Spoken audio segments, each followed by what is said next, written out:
How you guys doing? John, Indoor Hydroponics. Welcome back. 2022 growing season. Guys, I hope your growing season was off to a good start. Mine is. You're looking at my 12x4 garden.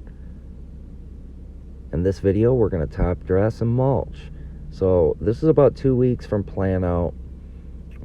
We're going with 5 big beef tomatoes, a row of broccoli, and again 18 bell pepper plants.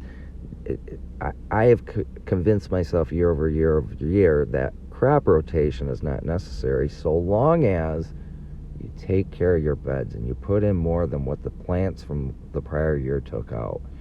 And so here, that bed has been prepped. I got to shot another separate video on that. But before we mulch, it's a good idea to top dress these plants with organic amendments. Again, we've got nutrients in the soil already to feed the bottom roots, and now we're feeding from the top down. Big advocate of that. That said, crab meal for me is really important for the calcium. Not so much the nitrogen, but the calcium. As this stuff breaks down in the soil, it's going to leave behind calcium for these plants to pick up. And for fruiting vegetables, gotta have calcium. It prevents blossom end rot. If you don't want blossom end rot, you got to make sure you got calcium and some magnesium in the soil. Crab meal is also good for drainage too, because it's so coarse, and once you mix it around the base of the plant, you'll get good drainage in there, so you'll get good water flow.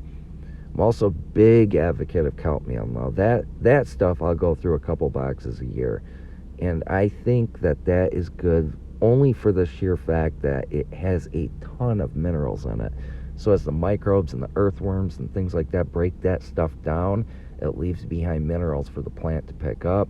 Why is that important? Because minerals are what add flavor or taste to your fruiting vegetables. I also picked up a new product this year, and as with every year, I tried something a little different. And this year, I'm trying this product called BioLive. Fish meal, bone meal, alfalfa meal, crab meal, shrimp meal, langonite, and kelp meal. So it's kind of like an all-in-one type thing. So if you just wanted to buy one product, I guess, BioLive would be a good all-around fertilizer, natural fertilizer. Why I picked this one up is because of the different forms of mycorrhizae in it and some bacteria. It's inoculated within this product. I think that's important. Mycorrhizae, I've been using it for the last few years. I've noticed a huge difference in plant growth and production. That stuff bonds to the roots, helps with nutrient uptake, helps with water uptake, produces bigger plants and bigger production. Big advocate of it. Use it if you want. I do. Each one of these plants has already been inoculated with some form of mycorrhizae in the planting hole to be in contact with the roots. I'm going to add this to the top layer and mix it in really good with my hands, and any kind of new roots, particularly coming out of the tomatoes that hit this product, I'm hoping will bond to the roots, and again that mycorrhizae will bond to it.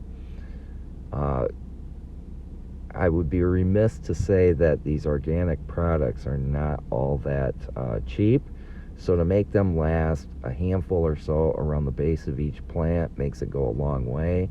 And really, I can buy like 1 or 2 boxes of organic amendments, and it can last me a couple of growing seasons if I target it around each plant. So does it take a little bit of work? Yeah. Does it relieve anxiety and stress and depression?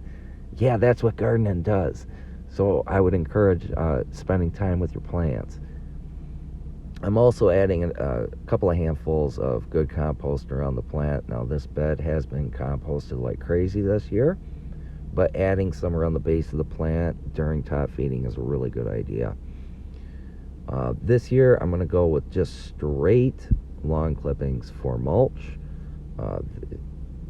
Keeps the weeds out, keeps the water in.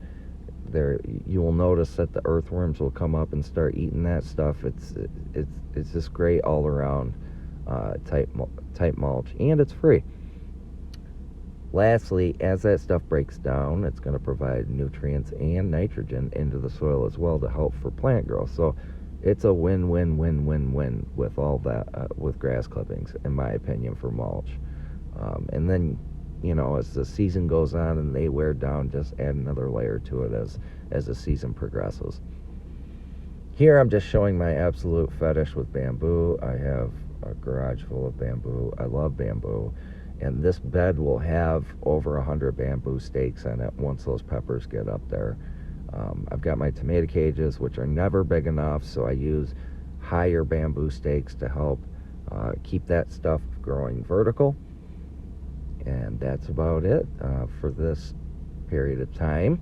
I can go about 3 or 4 weeks without doing anything to these plants. Of course I will. I'm going to be feeding them with like compost teas and things of that nature.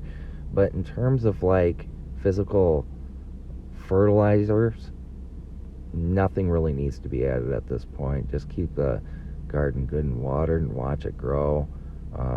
And pay attention to your plants. Make sure that they're not yellowing or withering or anything like that. And I am looking forward to this year because I'm going to try to get a couple of 100 pounds of food just out of that bed alone. And in the meantime, the dog will chew on her bone. We'll watch the plants, and it's going to be a hell of a growing season. So guys, thank you for watching. Like, subscribe, comment. Love you. Peace.